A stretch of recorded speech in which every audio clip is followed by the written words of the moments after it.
Les routeurs permettent de choisir le chemin que les données vont emprunter pour arriver jusqu'à la destination. Ce sont des équipements qui ont plusieurs cartes réseau, dont chacune est reliée à un réseau différent. Un protocole de routage est un ensemble de processus, d'algorithmes et de messages qui permet d'échanger des informations sur les différents itinéraires. Et toutes ces infos sont stockées dans ce qu'on appelle une table de routage. C'est dans cette table que les routeurs apprennent les meilleurs itinéraires pour aller vers une destination. Ces informations sur les différentes routes sont partagées dynamiquement entre routeurs. C'est-à-dire que lorsqu'un routeur reçoit des infos sur une nouvelle route, ou bien simplement un changement d'itinéraire, alors il mettra à jour sa propre table de routage et il partagera ces infos aux autres routeurs. De cette façon, tous les routeurs ont des tables de routage très précises qui sont mises à jour dynamiquement. Tous les protocoles de routage ont le même but, c'est d'apprendre les réseaux distants et de s'adapter rapidement dès qu'il y a un changement dans la topologie. Et pour y arriver, tout dépend de l'algorithme du protocole de routage et de ses caractéristiques. Tout ce travail pour calculer les itinéraires utilise la mémoire et le processeur du routeur. Et de plus, quand les routeurs partagent leurs informations sur les différentes routes, ça consomme de la bande passante.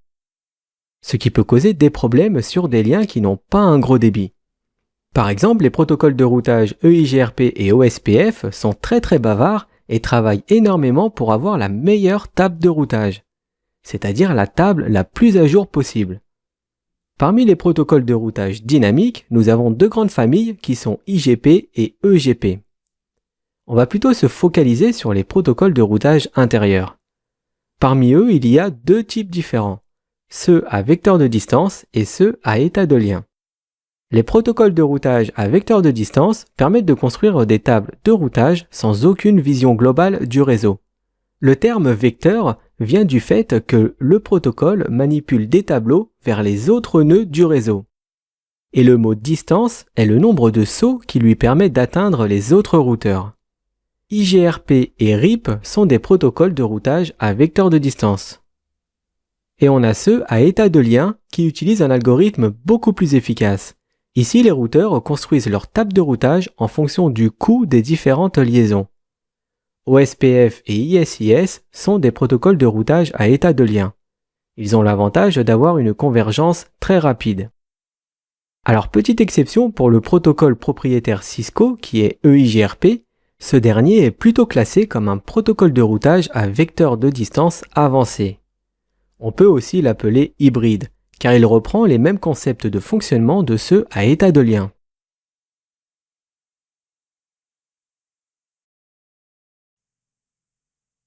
Même si le protocole RIP est très ancien et peu utilisé, il est tout de même important d'en parler pour comprendre mieux le principe du routage dynamique.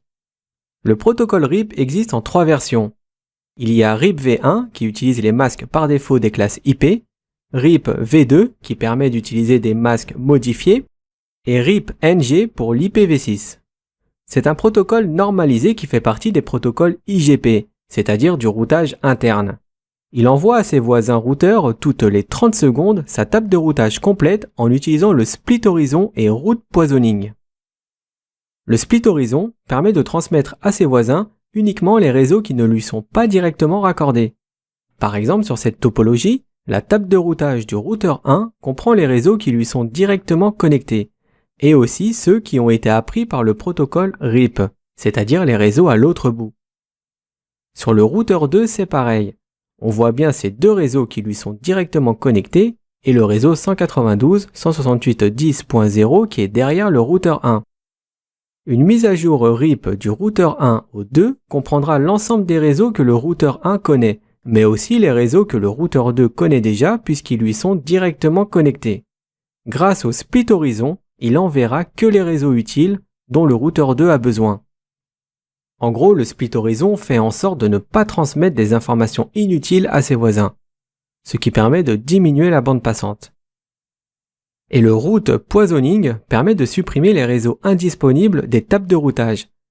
Par exemple, si le réseau 192.168.10.0 devient indisponible, une mise à jour RIP partira du routeur 1 pour informer le routeur 2 avec une métrique infinie pour ce réseau indisponible. La métrique infinie pour RIP est 16. Comme ça, si des paquets arrivent à destination de ce réseau sur le routeur 2, il se permettra de les supprimer directement sans le passer au routeur 1. Passons maintenant à la configuration de RIP. La commande routeur RIP permet d'activer le protocole. Par défaut, il est dans la version 1. Pour activer le RIP v2, il suffit de taper la commande version 2.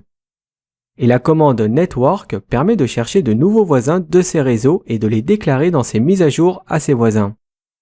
Et voici maintenant à quoi ressembleraient nos tables de routage. Sur le routeur 1, on voit une ligne RIP qui dit que pour joindre le réseau complètement à droite, il faut passer par l'interface 01 du routeur 2, celle qui porte l'IP 192.168.0.2.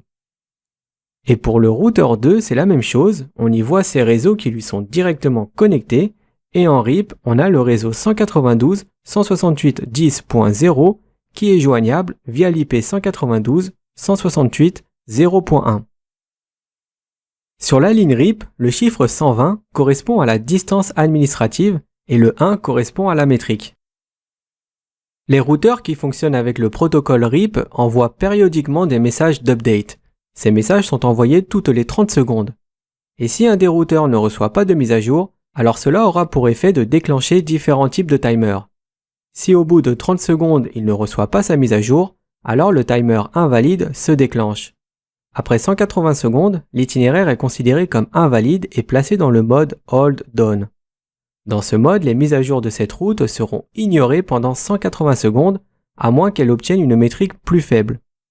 Et par contre, si au bout de 240 secondes, la route est toujours indisponible, alors elle sera supprimée de la table de routage.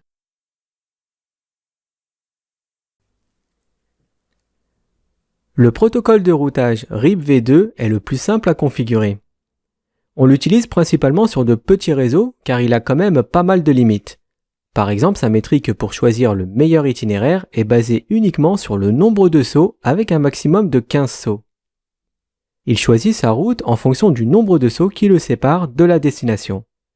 Il préférera utiliser le chemin qui comporte le moins de routeurs sans tenir compte de la bande passante. Il prendra donc le chemin le plus court mais pas forcément le plus rapide. Par exemple, si le PCA veut joindre le PCB, eh bien les données passeront par l'itinéraire du milieu, c'est-à-dire par le routeur 2. Et voici la configuration du protocole de routage RIP v2. La version 1 n'est plus trop utilisée. La commande routeur RIP permet d'accéder au mode de configuration du protocole de routage. Vous pouvez voir que le sigle est passé de config à config routeur. Alors par défaut, lorsque l'on configure RIP sur un routeur, ce sera la version 1. La commande version 2 permet d'utiliser RIP v2. La version doit être identique sur tous les routeurs. La différence entre les deux, c'est que la version 2 prend en charge le masque de sous-réseau dans ses mises à jour, ce qui n'est pas négligeable. À ce stade de la configuration, le protocole RIP n'est toujours pas activé, c'est-à-dire qu'il n'émet aucune mise à jour. Il s'active dès qu'on lui ajoute les réseaux qui lui sont directement connectés avec la commande network. Chaque réseau directement connecté au routeur devra être déclaré avec la commande network. Et c'est cette commande qui active le protocole RIP sur les réseaux des interfaces qui ont été annoncées. Ces interfaces enverront et recevront des mises à jour RIP toutes les 30 secondes. La commande ShowIP Protocol affiche des informations sur les protocoles de routage qui sont configurés. Ici, on voit qu'il utilise le protocole RIP, que les mises à jour sont envoyées toutes les 30 secondes. D'ailleurs, la prochaine sera dans 21 secondes. L'intervalle de temps pour qu'une route soit déclarée invalide est de 180 secondes. Il est conseillé de configurer ce paramètre au minimum à 3 fois le temps des mises à jour. Ici, comme les mises à jour sont à 30 secondes, il faudrait au minimum 90 secondes. C'est donc suffisant. Une route devient invalide lorsque aucune mise à jour ne rafraîchit la table de routage. La route entre alors dans un état de hold down et sera marquée comme inaccessible après l'expiration des 180 secondes qui est le temps par défaut.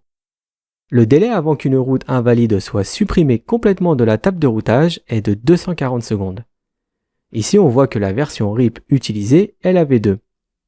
On voit bien aussi les réseaux que le protocole RIP a appris. Et juste en dessous, on voit les sources de routage que l'iOS Cisco utilise pour créer sa table de routage. Pour chaque source, on peut voir l'adresse IP, la distance administrative et l'heure où l'appareil a reçu sa dernière mise à jour. La dernière commande de type show qu'on va voir dans ce cours, c'est la commande show IP route. Elle permet d'afficher le contenu de la table de routage, c'est-à-dire les entrées pour tous les réseaux et sous-réseaux qui ont été appris. La lettre C indique que l'itinéraire provient d'une connexion directe à l'interface du routeur. Le R indique que la route a été apprise par le protocole RIP. Nous allons maintenant détailler la dernière ligne de la table de routage. Le premier réseau correspond au réseau distant. Ici, c'est celui du PCB. Le chiffre 120 est la distance administrative et le 2 est la métrique de l'itinéraire. C'est-à-dire que le routeur 1 doit traverser deux autres routeurs avant de joindre le PCB. L'IP 10.0.2.2 est l'IP du prochain saut pour joindre le PCB. Ici, elle correspond à notre routeur 2. Il s'agit du chemin où il y a le moins de routeurs à traverser. Ensuite, on a le temps écoulé depuis la dernière mise à jour de la route. Et pour finir, on a l'interface par laquelle le réseau du PCB peut être atteint. Si le routeur ne met pas à jour sa table de routage, les commandes showRunInConfig et showIPProtocol peuvent aider grandement à vérifier s'il y a une erreur de configuration.